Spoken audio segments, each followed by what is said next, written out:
How do I get present with you? How do I get present with my kids? How do I get present in a situation that's threatening or devastating? What does it take to do that? So what does it take? I think it takes, number one, I think it takes courage and humility. Courage enough to face what I fear, and humility enough to own the relationship I have with what I fear. To learn about who I am in the moments of fear and devastation and who I can become when I'm aware of that. What is up, my friends? Welcome to Fatherhood Field Notes podcast, where I interview incredible fathers, gaining wisdom from their stories for you and I to grow in our craft. I'm your guide, Ned Shout, father to 5 kiddos, currently ages 10 to 17, and husband to my rad wife, Sarah, working on our 20th year of marriage. So, yep, I'm in the thick of it, and I am working daily to rebel against the low expectations for fathers and create a world where fathers know who they are as they show up for their families. You and I have the greatest opportunity to impact our world through the way we embrace our fatherhood role. This episode is brought to you by The Adventure of Fatherhood, helping men discover their powerful fatherhood role and build their fatherhood skills. The role of the father is to serve, guide, provide, protect, and of course, find joy and have fun in the messiness of it all. We talk about how to measure success as a father, how to show up when there's a death in the family, and then how AI can help you with your parenting.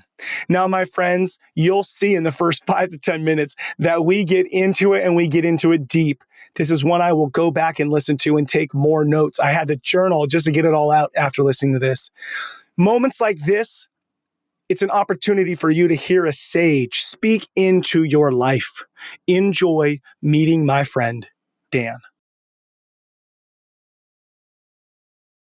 My friends, I am already smiling ear to ear. I've been thinking about this all morning. Really excited to bring... Here we go. That's all right.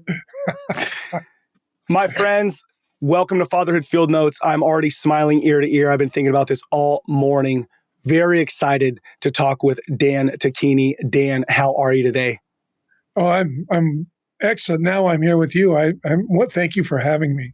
Oh, my goodness. You know, our mutual friend, Vincent Porras, had connected us maybe a month or two ago, and we jumped on the phone just to chat, and it was just a beautiful conversation. And since then, I've been excited to have you on the show.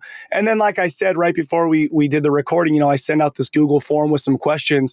And as I read your answers, not one of them was a single sentence answer. It all felt like a chapter out of a book written by a sage. So as I'm preparing for our conversation today, I was just blown away from that content. So thank you. Thank you for putting the effort in. Oh, they were great questions. I actually never had a podcaster, you know, like there are required questions, and you asked some really thought-provoking questions that really I enjoyed thinking about and kind of formulating answers that would be authentic and true for me. So thank you.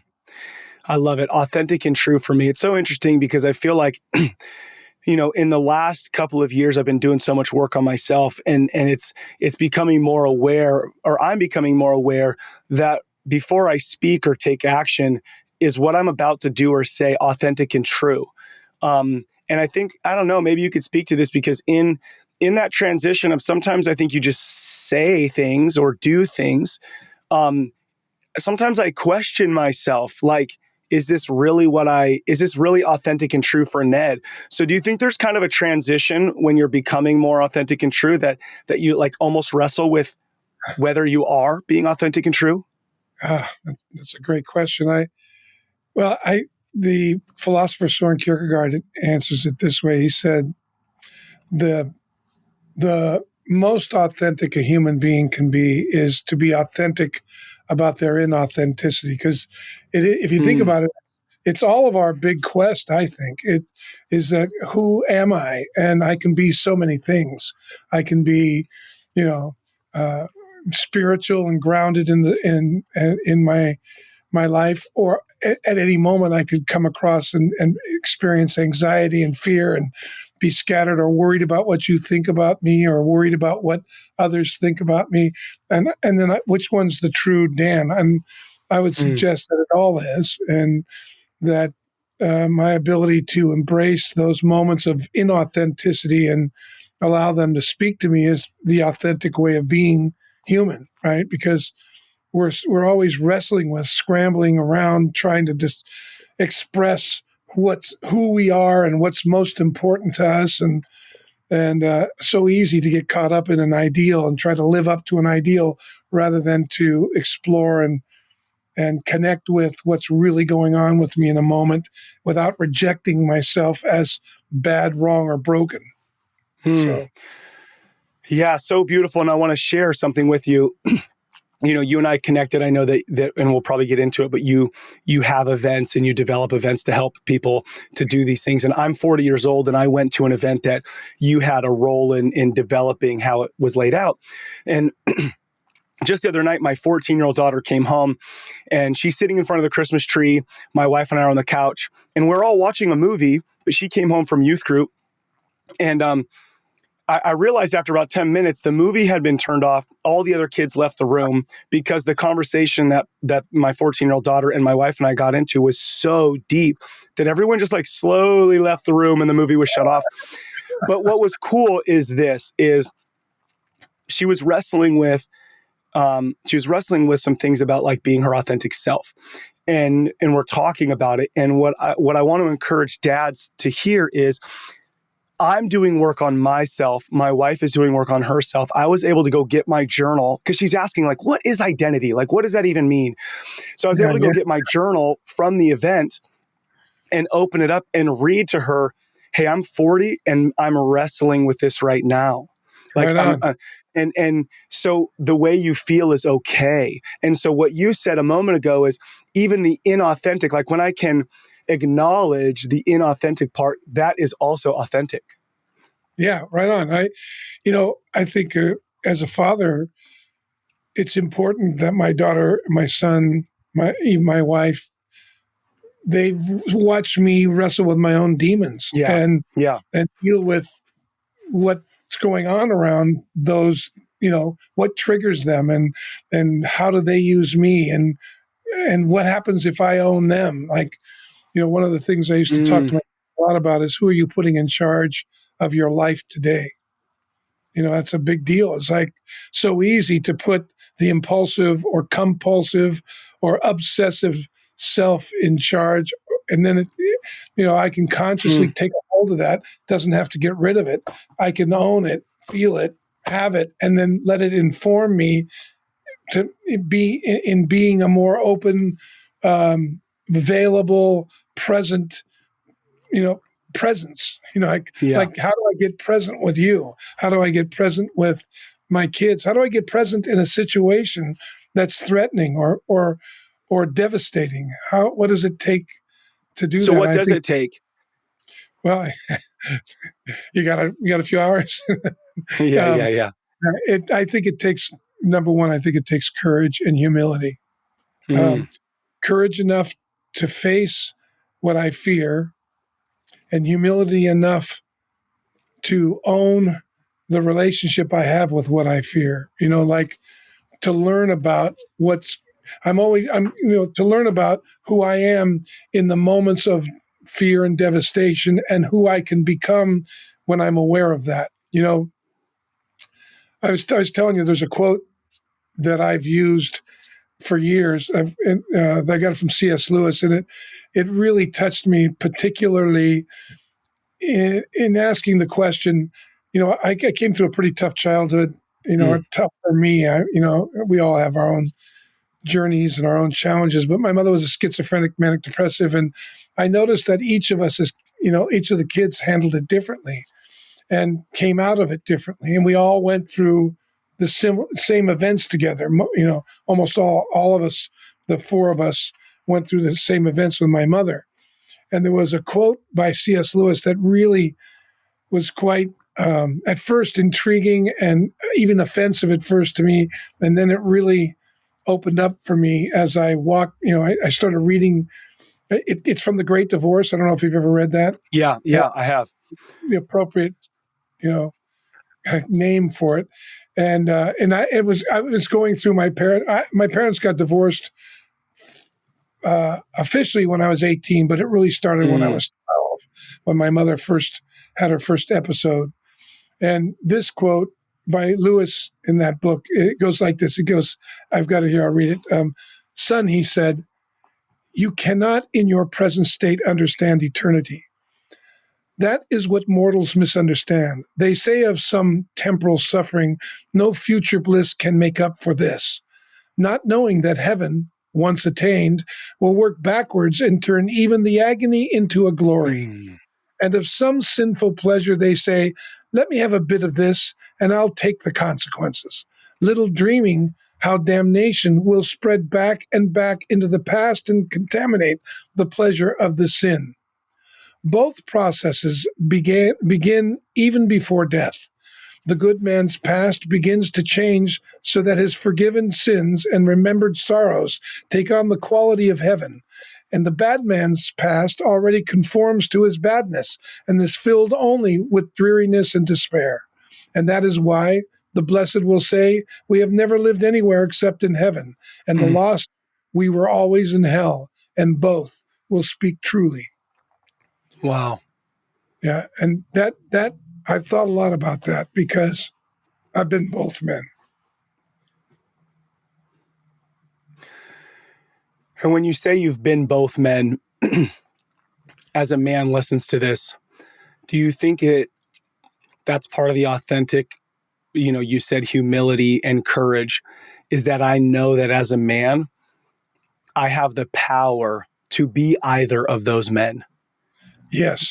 And when I find myself operating as the one I don't want to be, to pause in my tracks and remind myself, this isn't who you are, or this isn't who you have to be. Yeah. And then I don't turn. have to believe these thoughts. I don't have to indulge them. I don't have to give them power. They can inform me about what's going on.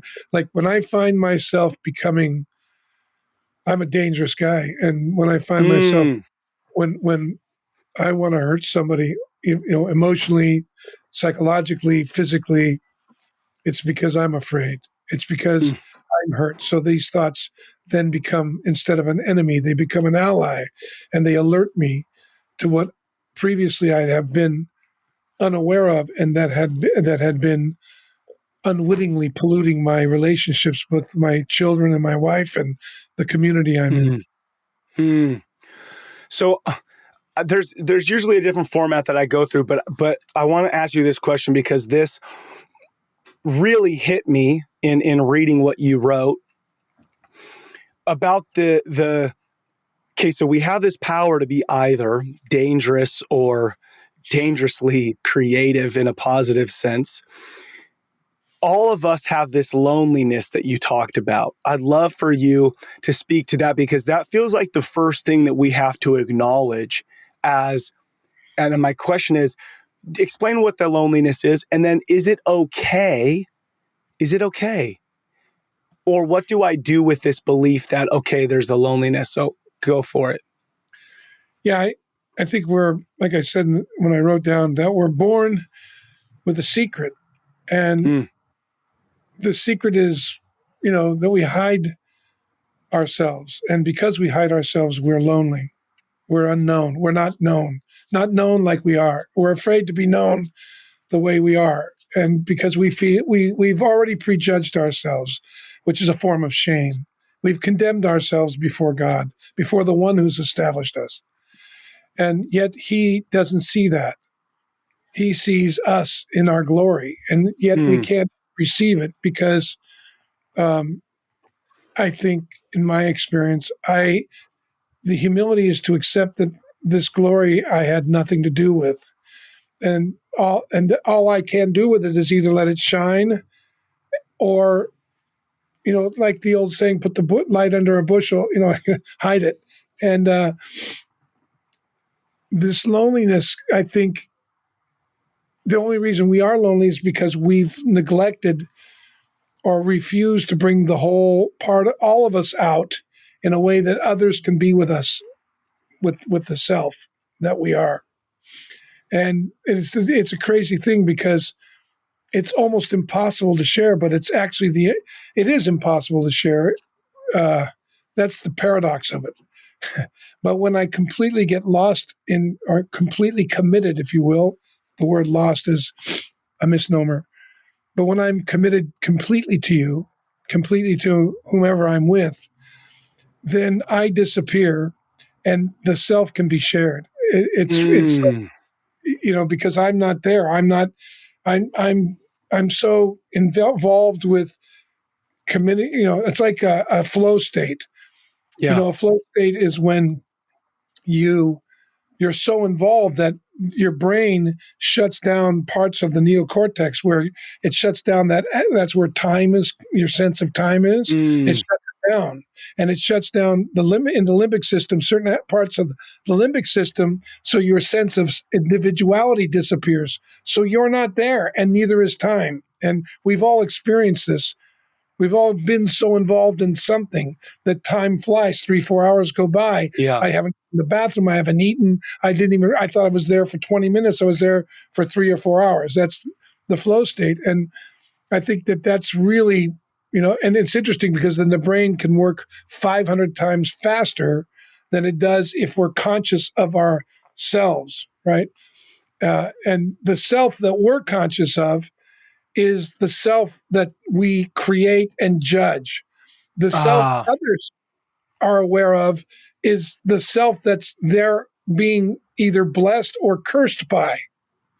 And so how do I, that self can be miraculously shared, but it's ironically, or I guess paradoxically, it gets shared because I'm so focused on you, I've disappeared. And I've noticed that I don't show up until something doesn't go the way I want it to, and then all of a sudden I'm there. The self that you judge comes back.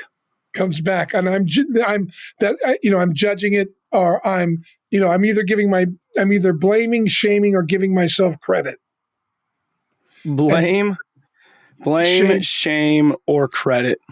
Yeah, and when I'm in those conversations with yourself, right? Yeah, with myself, then I can't share myself because I'm too busy with myself. Whatever that is, whatever that imagining is, and I'm not sharing. I'm not completely focused on you, and you don't get the benefit of all of me, the presence of me. Yes.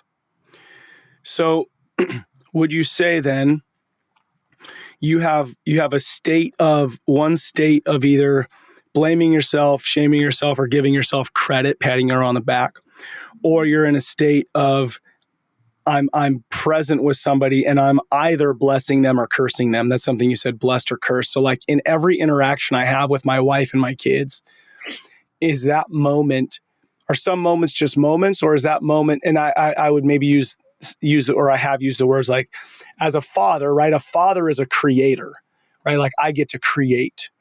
So am I creating moments of blessing, or am I moments of cursing, life or death? So is that, pretty much all my interactions are doing one of those two things? I believe that is so. I don't think there's any neutral spot. And in Deuteronomy, it says, Deuteronomy 30:19, I think it is, it says, I place heaven and earth before you this day, blessing and curse, life and death. Choose life so that you and your seed will multiply. Like we have. Oh my gosh, dude, that's so good. That's so that you will multiply, like not just more people, but the ability to be present, to expand in who you are. Oh, that's so good. That brings so much life to that verse. Sorry, go on. No, because there's only life or death. It's not right or wrong. It's life or death. God's standard is life or death. Right and wrong is man's standard because man's too busy justifying himself because he really can't. When I'm justifying myself, I'm the one condemning myself, but I think others are. I'm projecting it into the world.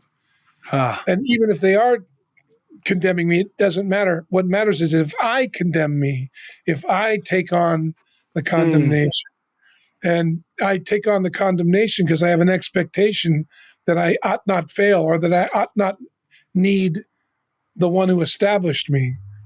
So, so why do we look and I'll just speak for myself, why do we look for the approval from others? is it because we actually want the approval of them, or is it that I'm just looking to justify the judgments I've made of myself? There's a lot there's a lot of thoughts. Let me just sort through Yeah, that. yeah. Well, I think it's really complex. I think one, biologically, we're herd animals. We were created to be in family, to Yes, take care of yes. each other. That's our great strength, is how we take care of each other. People say it's our brain. Yes, of course it's our brain, but our brain knows better that we're better together than we are apart. If you want to go fast, go alone. If you want to go far, go together. Yep. Go with somebody else. So that's an old African saying, I think. But I mean, I think that's part of it.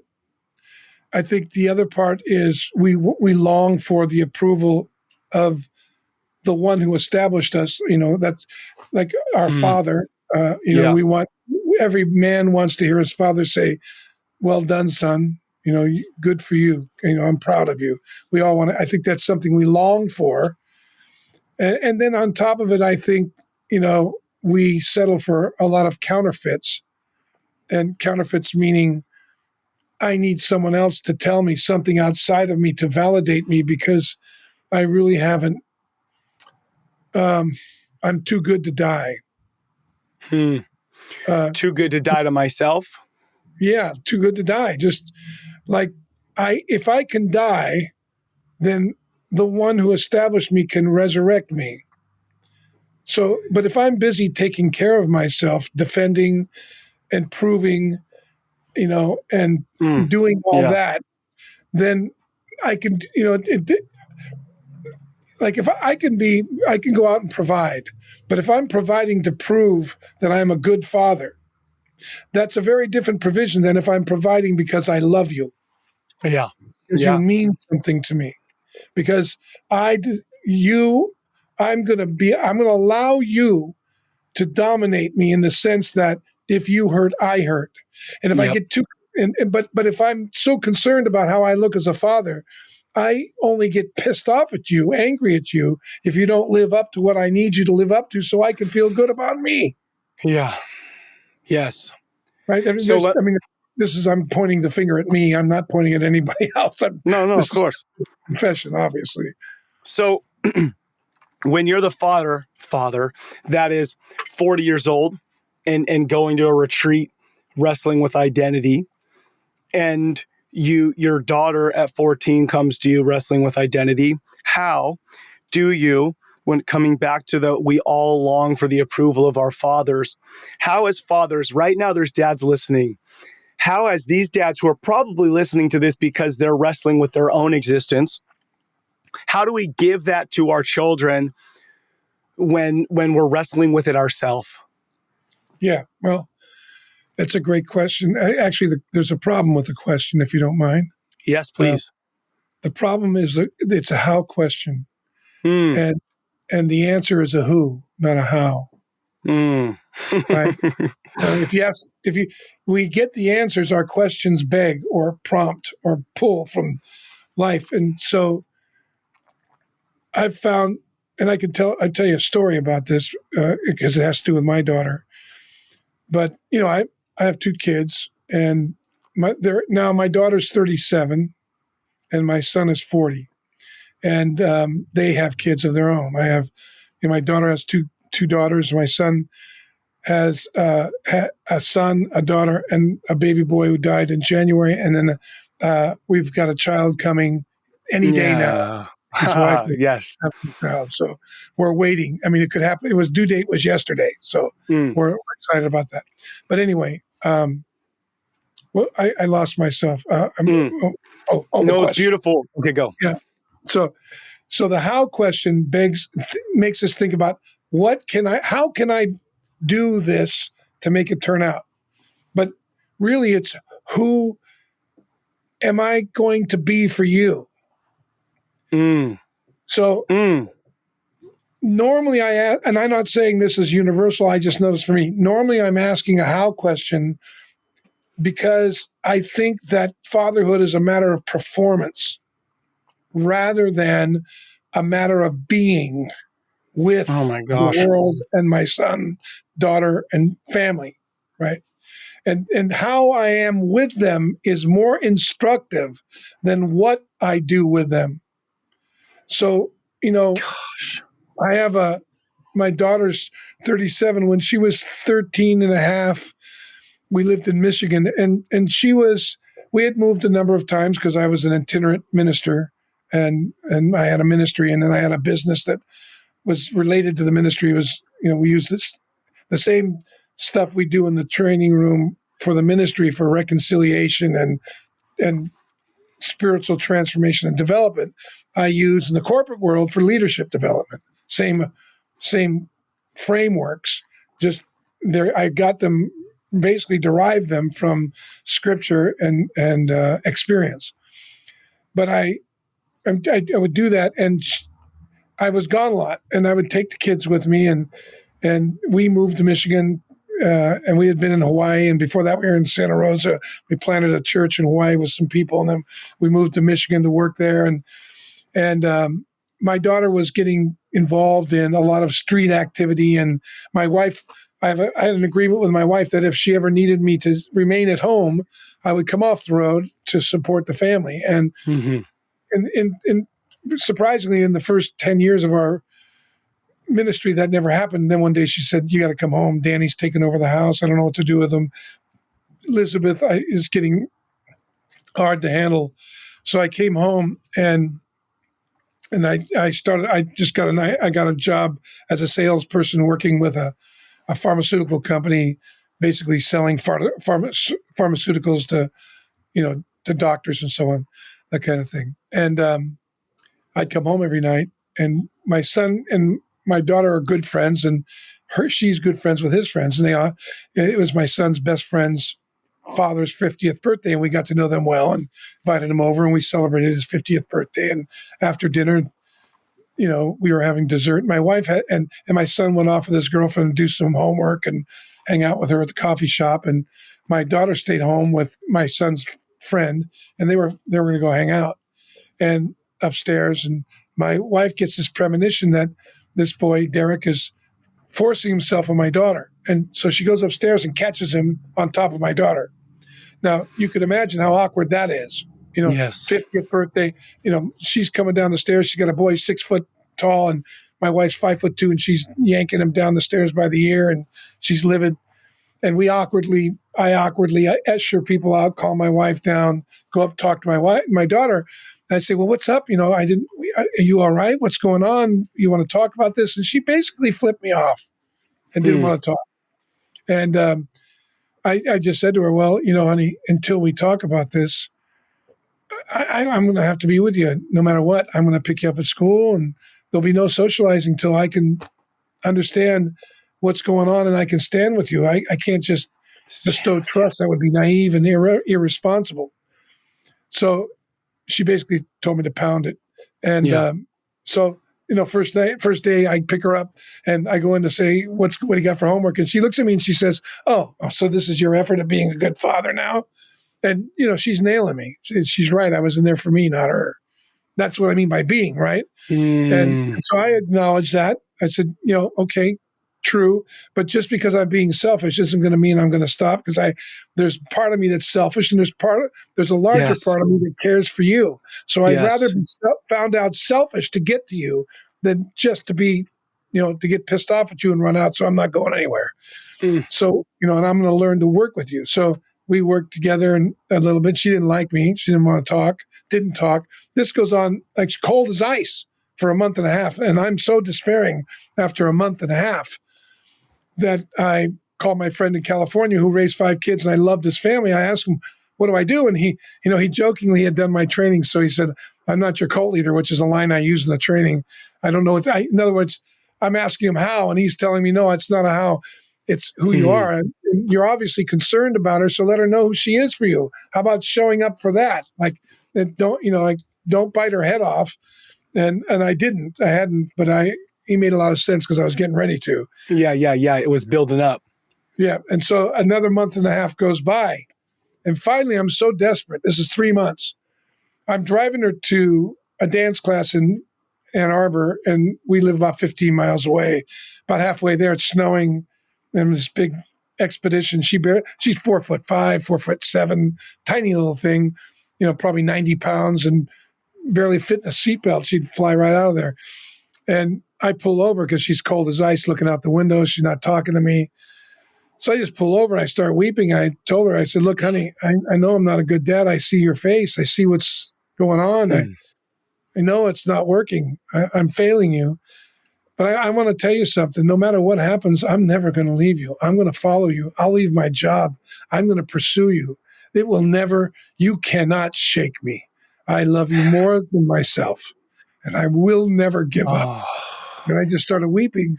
And she jumps out of the seatbelt into my arms, buries her head in my chest and says, Pop, I love the way you love me. And now I'm thoroughly confused. I just told her how horrible I'm doing. And she told me, look, Dad, Derek I didn't know how to stop it. It was going too far.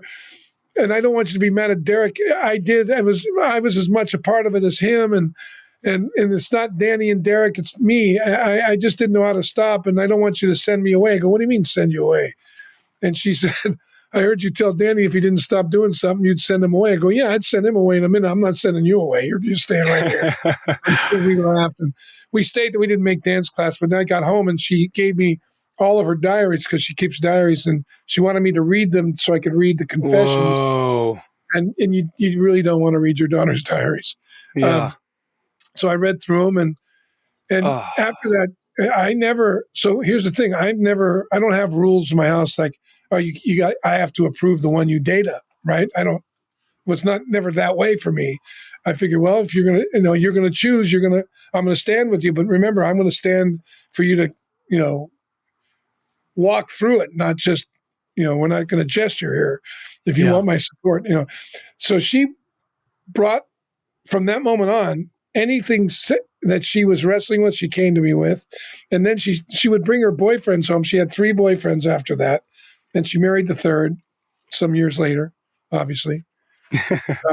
That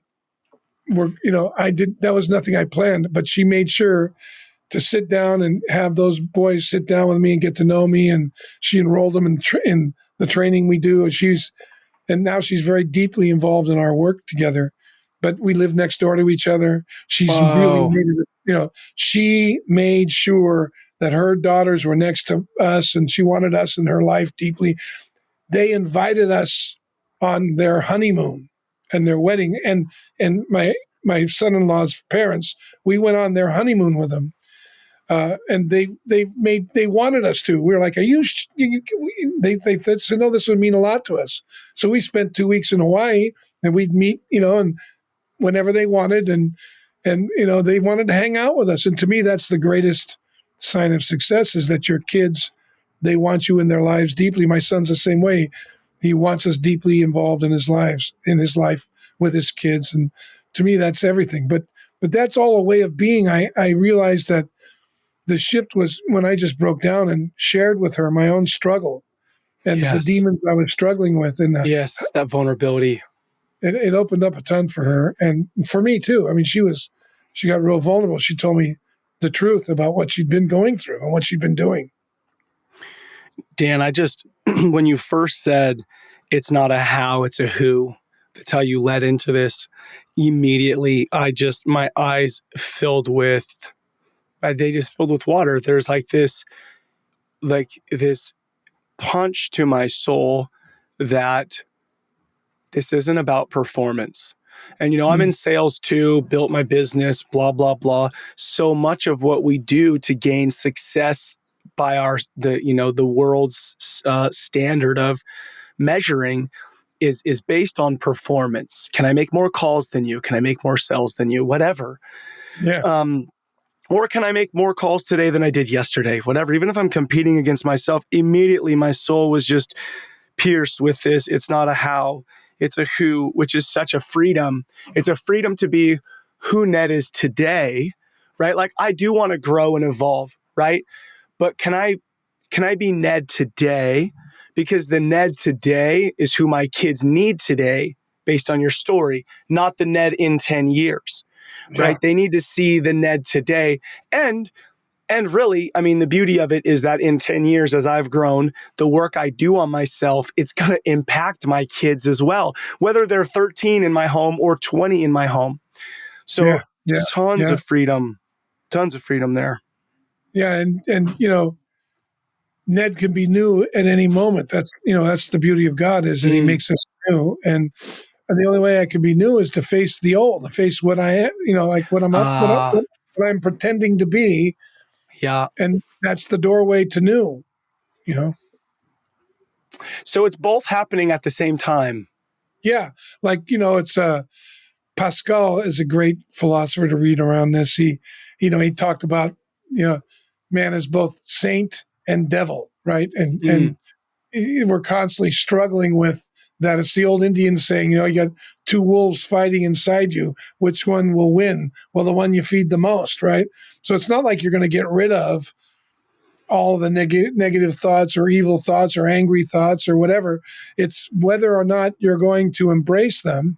We call it hugging the cactus, and let them awaken in you the aspect of your life you're afraid to be vulnerable to. I love it. All right, I'm going to backtrack to a couple questions, and there's a reason I want to transition into something. Sure. How old do you find yourself today?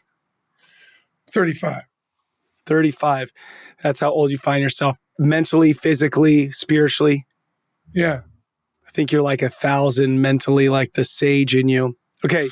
How many years have you been married? I've been with my wife for 48 years. We've been married. This is the 44th. Okay. Now, my wife and I just went on a 4 or 5 day marriage transformation last week. It was incredible. Awesome. When you've been married together almost 50 years, talk to me about, if you were sharing with a guy who's coming up to his 20th year, right? So I'm coming up to my 20th, investing heavily into my marriage. I think many men listening to this do find themselves at your age of 35 to probably 45.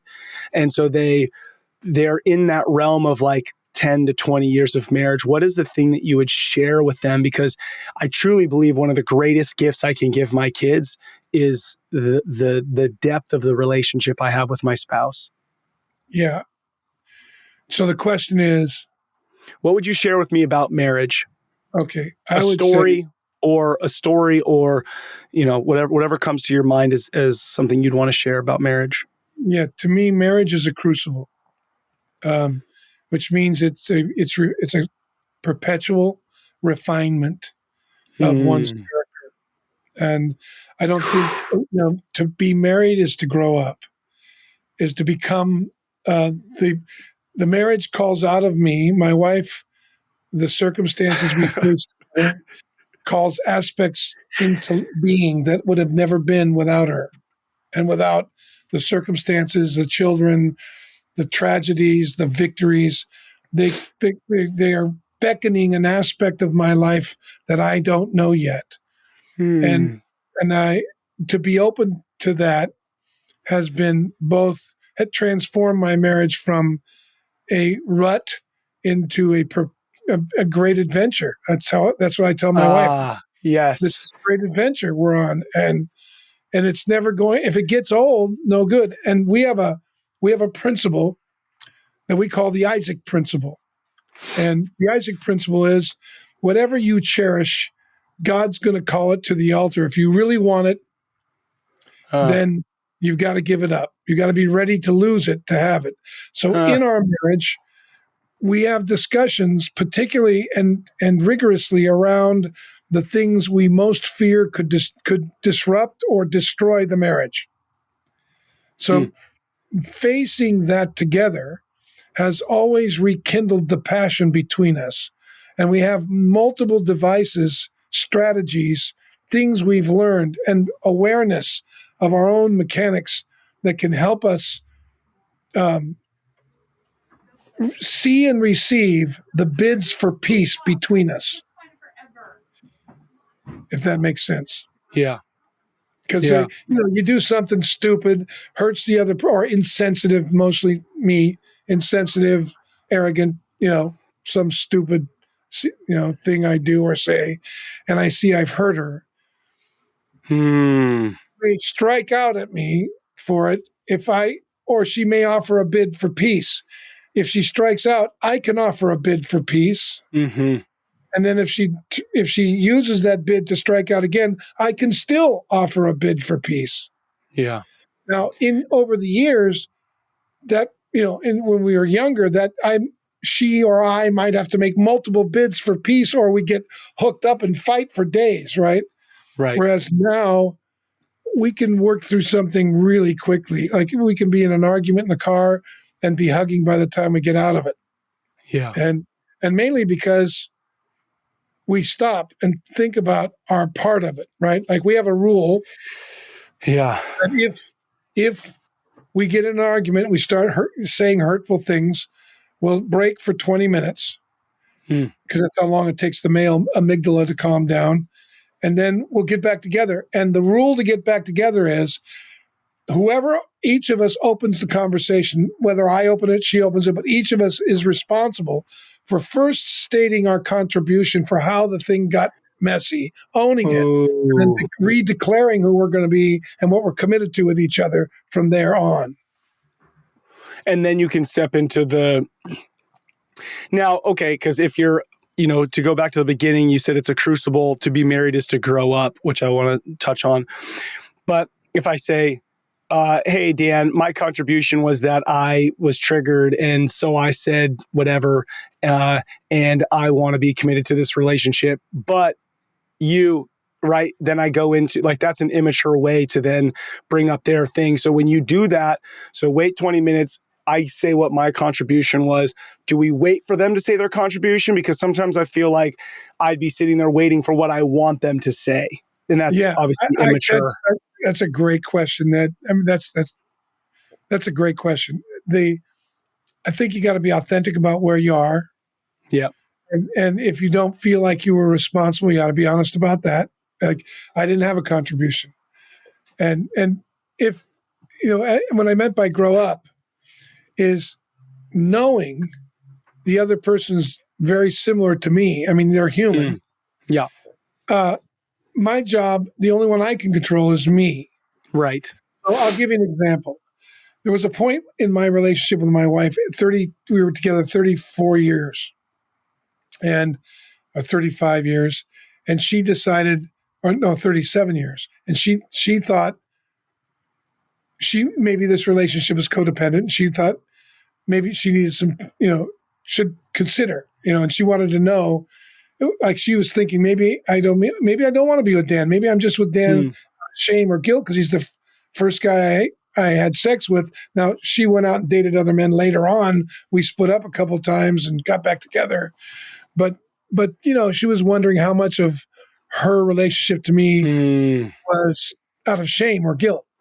Yep. And long story short, I mean, it was quite a story on how we got to that revelation, but I didn't resist it. I remember saying I resisted it for 2 weeks, and I could see it was alienating her. So then I realized I was just throwing a tantrum because I was mad she wasn't the way I wanted her to be, and now I was making her pay.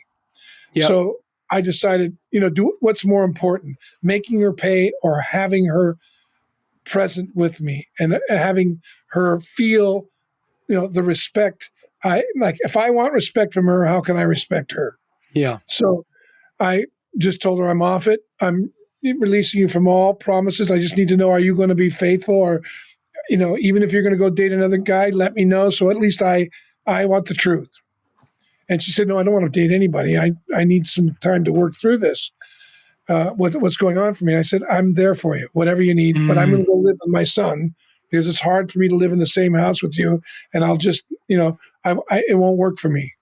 And she appreciated that. So I went and lived with my son, and we talked periodically. And eventually she called me after about a couple of months and asked me why I thought, and did I think the marriage was rooted in love, or did I, had I thought about that? And I had. And I said, you know a tree by its fruits, honey. And I named the fruits. I said, does that mean we haven't been codependent? We certainly have. Hmm. Hell, when we met, I was an addict and you were codependent. And, I was a gangster and lying to you and living a double life. So it makes sense, you know, you might be suspicious of me or all these things. I can live with that. But I want you to know I'm going to love you no matter what. That's my declaration. So if you need to go off and live by yourself, date another person, I'll make room at my table. I'm with you. And she Man.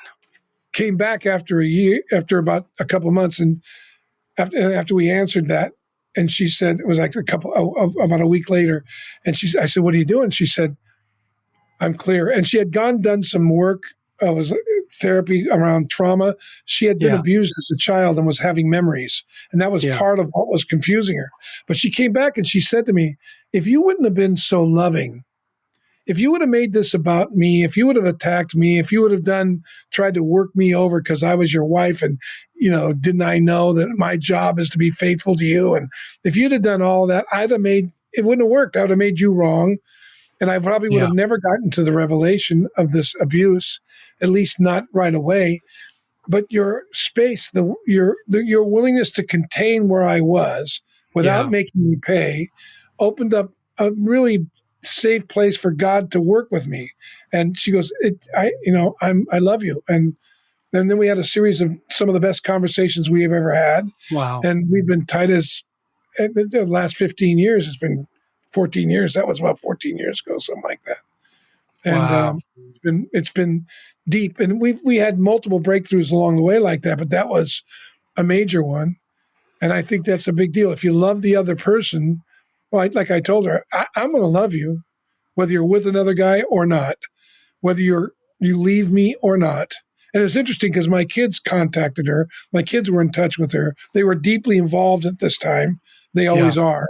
And my daughter said to her dad, Mom, I love you, but if you divorce Dad, it'll never be the same for me. And I'm going to love you still, but don't kid yourself. There's a lot at stake here. And they were great. They talked straight with her, and I just loved on her. I said, anything you need to talk about, let's do it.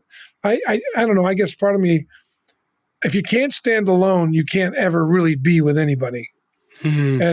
And to stand alone means you got to be with God. I mean, for me, I was, tortured by her leaving, and I did find solace with God. I took refuge with Him, and it was worth it. And it enabled me to stay with her through her process. I love the acknowledgement because when I hear it, I'm like, wow, this guy is like, nobody could do this. This is incredible. But when you use the word tortured, it's like in the midst of that torture, Yeah. it was, who do you need to be? Who do you need to be for her? It comes back to the who, because there wasn't a how, right? Our default is to protect Not a ourselves, to thing I could defend do to ourselves. change it. Right? Yes. I couldn't change that thing if I wanted to. I can't Yes. change your mind. It was like my mother. I think God trained me with my mother because I couldn't Oh, change my mother. there's literally nothing you could do with her because of her state. Just love her. And she lived a great life. She died Gosh. at 82. She never got married again after my dad. She divorced my dad. I asked her, why didn't you get married again? She had a great sense of humor. She said, oh, nobody can live with us, us. Yeah, So, that's funny. so Man, Dan, the just love them, right? I mean, we are so selfish. We're so selfish where we make yeah, everything about us. And if we can just be like, hey, okay, I acknowledge that I'm selfish, but this is who I need to be for you. and if you think about it, it's such a relief. Right. Because Right. I mean, when I think about me, I get so angry, so anxious. I can get so anxious. But if I'm thinking about you, I'm not thinking about me. It's a lot easier, right? And when I do think about me, it's more about how did I, like, if I'm not making the impact I'm committed to, then I miss something, and we always miss. We miss a lot. We miss a Yeah. lot more than we hit. But if I can be okay and connect with what's missing, I'm going to be quicker to connecting.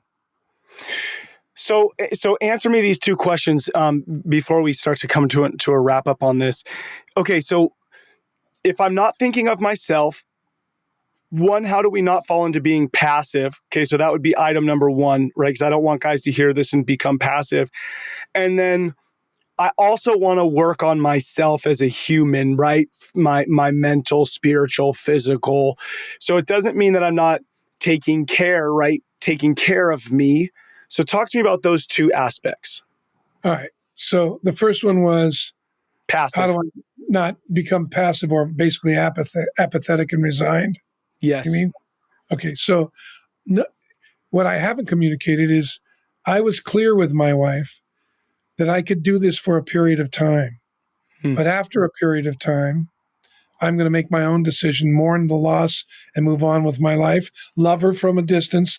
She's always going to be at my table, but I'm going to need to spend a year at least kind of, getting over it and getting clear about it, reconciling myself. So it's not like I wasn't clear about what I wanted. I just wasn't demanding it from her. I was clear that whatever I have in my life, I either tolerated or caused. And so going forward, the same thing is true about the future I'll have. I'll either tolerate or cause it. What future am I aiming at?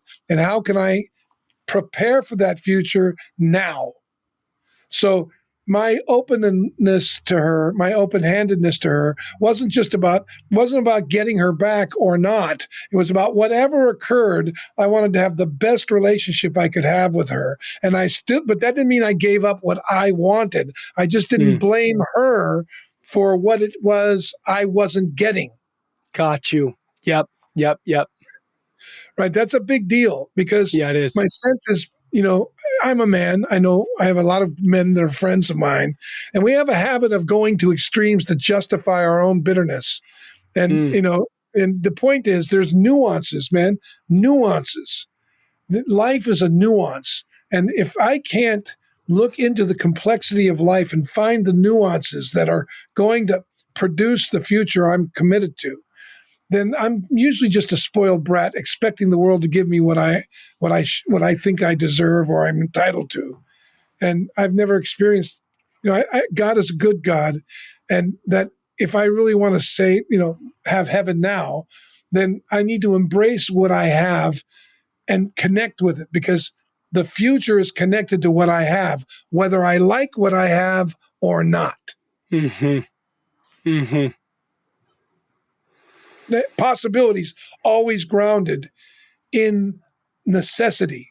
So necessity is the moment. So how do I keep from being apathetic? Because I remember that the future I'm really committed to is going to come out of what I have. And that if I could get off of condemning what I have and shaming myself, I'll probably find the resource that heaven is providing in that moment. Yes. So that would really answer the question as well as of working on yourself. Yeah. And that's the first question of passivity or apathy. What was the second question was? So that's kind of answers it to some level. But the second question was about how do I work on myself, right? I don't want to just show up. If I just show up and I'm just focused on everybody else's needs all the time. Okay. Yeah. What about me? Yeah. So a couple things. That's what I do for a living. So you can come to one of our trainings, or I'm just about ready to release an artificial intelligent coach, biblically grounded. I can do both. I'm working on. I've got one I'm doing for business. I'm going to do one biblically. But why I'm going to do that is because the AI can help me think. I program into it these frameworks I'm talking to you, and then it asks questions and causes me to think. Otherwise, you can do it really simply. Anytime you're in a breakdown, you need to clarify what the breakdown is. And so most often we think the symptoms are the breakdown. They're not. So like my wife's indifference or when she started thinking about leaving, the problem wasn't her thinking about leaving. The real problem was what was going on for her that she thought she should leave. Yep. And she was wrestling with abuse, was I using her? Was she using me? There was a whole thought process going on, a whole iniquity, something working internally that needed to get to the light. And it only is going to come out in the light in the grace of God. So the grace of God is wide open. So so I just wanted to be wide open so it could surface. Yeah. And that's what, if I'm willing to do that with myself, if I can accept myself, if I can embrace my own dark side, which means I got to be willing to explore it and then let it pierce me, that'll start to change who I am. When I looked at what kind of life I was living as a criminal, living a double life, doing drugs and dealing drugs and guns, etc., behind my wife's back and lying to her, when I let that really pierce me and how it affected not just her, but how it affected my birth family, my biological family and my friends, etc. When I let that really affect me and not justify it or condemn myself for it, but just let it impact me, I found myself coming alive and wanting to do something about it. And do something about it like I wanted to take the street sense I had and put it to work to support people. Yeah. Like that kind of thing. I wanted to make a difference. And I found out that the very things that I was condemning myself for were an instrumental aspect of me making a difference. Right? It's like God transformed. He took Moses out of Egypt and made him a great leader. But don't kid yourself. What he learned in Egypt was put to use leading the Israelites. Right. Yep. So it's So not necessarily that you're running away from. It's not necessarily that you're running away from who you are, but the way that you are being who you are. Maybe. It's like Jordan Peterson says. You got to be dangerous, under control. That's what love is. Danger under control. That's what peace is. I can hurt somebody, but I don't. And that goes with that's a law of physics, because every force that can bring life has equal and opposite power to bring death. That's what freedom is. That's the danger of freedom. Freedom is dangerous. Oh man, so much to think about. How are you doing on time? Because I have a few other things I'd love to ask. Good, brother. Yeah, I'm good. Let's do it. Okay, so first off, we don't have to get deep into it, but when you and I first met, you took me through your AI platform, and I asked it questions about whether I should let my 17-year-old daughter date because she's about to go to college. Like, should she have a boyfriend? And I was blown away. At the ability the AI had to take me through the process. And the cool thing is compared to having this conversation with another human, there wasn't the other human's beliefs around dating or beliefs around college or all the other things that come into that could kind of lead me one way or the other. And what it did was it really turned it all onto what you're just talking about. What's the thing inside of me that's having an issue with this? It's not the dating that's the problem. It's what is inside of me. And so I so shocked at the ability it had to take me through that process. And I'm happy to send it to you or any of the listeners. We're in beta, so it's free right now.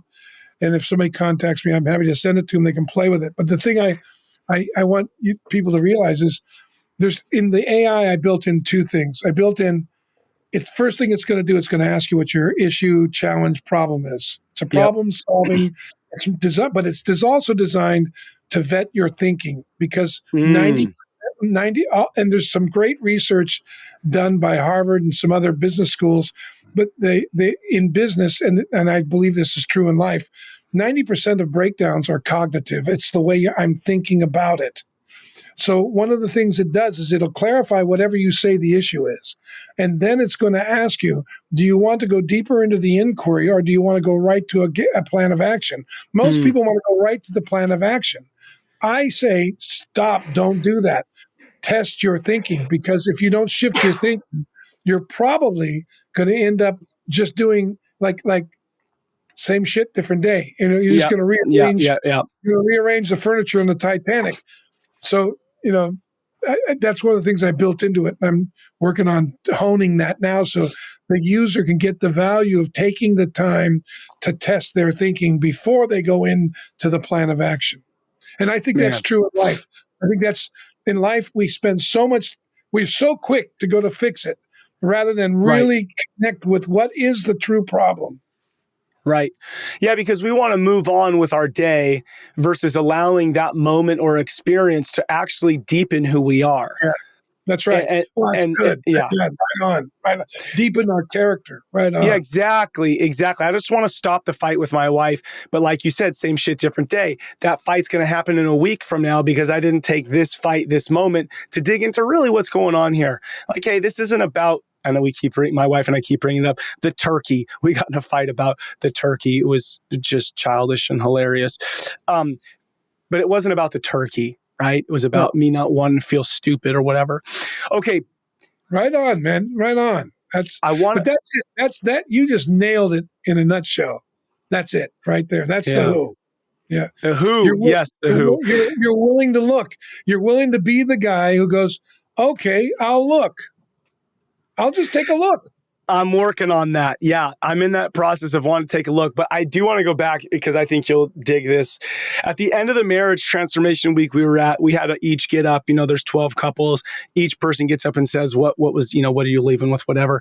And when you said this, to be married is to grow up. And I definitely know that I'm not grown up yet, but I said that as I'm leaving this event, I feel like I've changed from a boy to a man.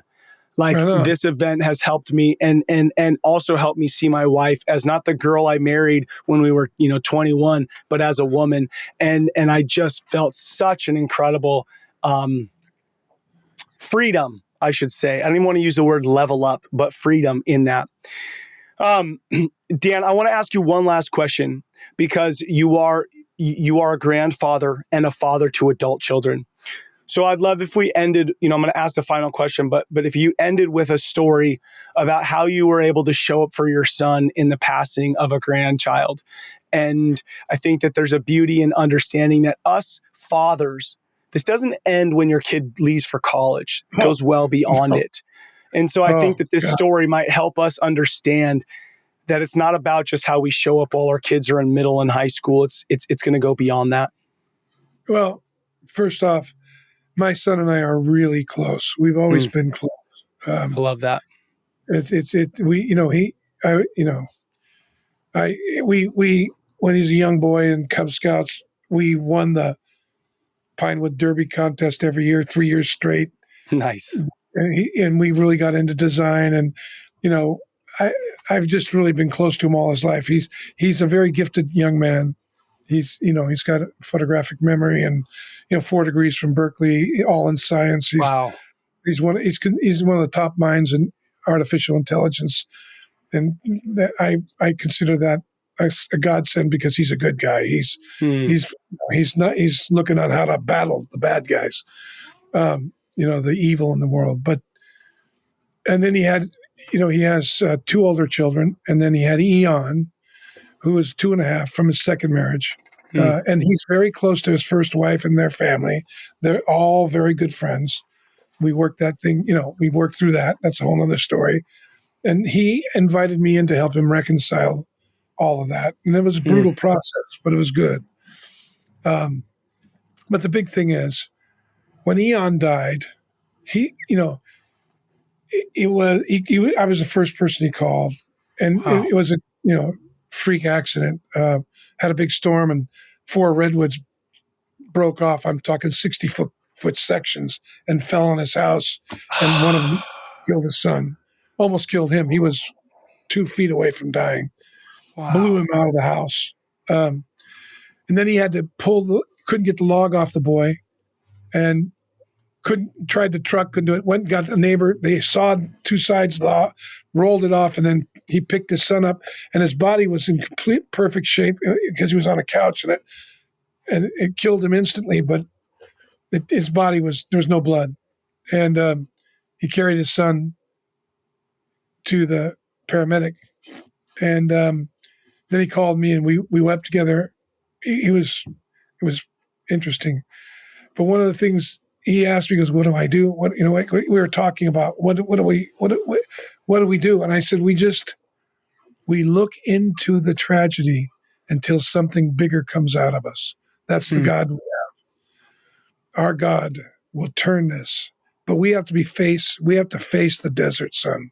Yeah. And he knew it. He's already there. He was so ready. 5 days later, he shared what God was doing with him and his wife in church.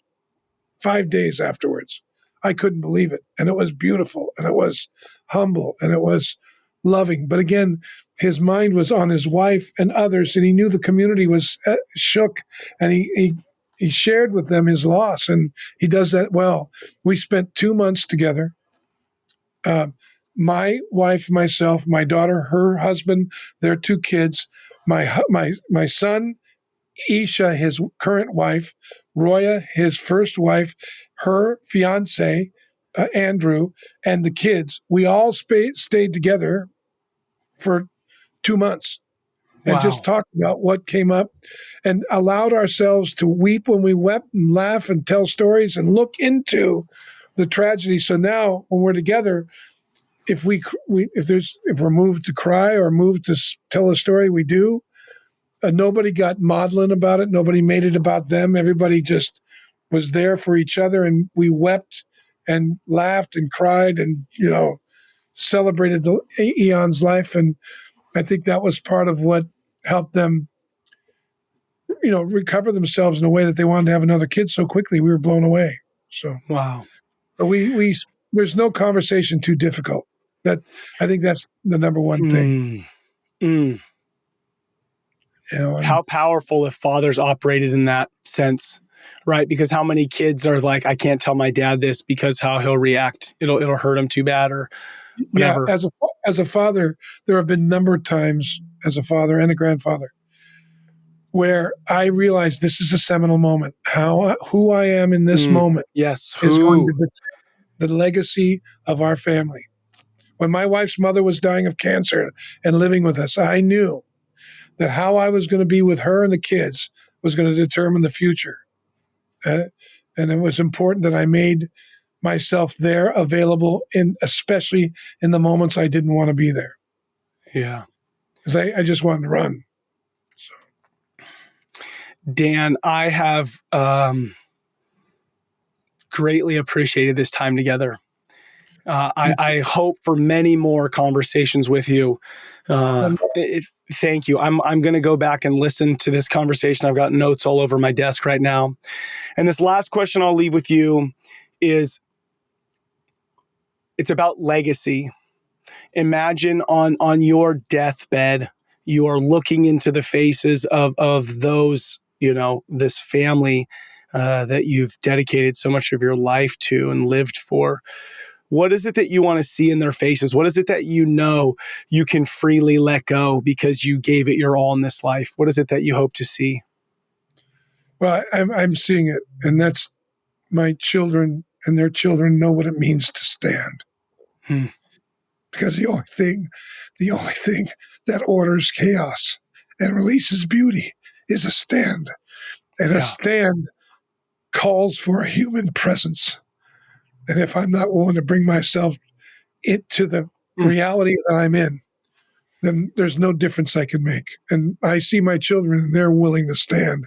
They will not edit themselves. They say what they think, and then they stand responsible for the impact it has when it comes back to them. And that, for me, I want to see my grandchildren do the same. Oh my goodness. Incredible. Dan, where can people learn more about your events? I know you have a podcast. Give it to us all because there's just so much gold. I know we'd want to stay connected to you. Well, my Instagram and my LinkedIn, I think will be in your, Yep, the show notes, definitely.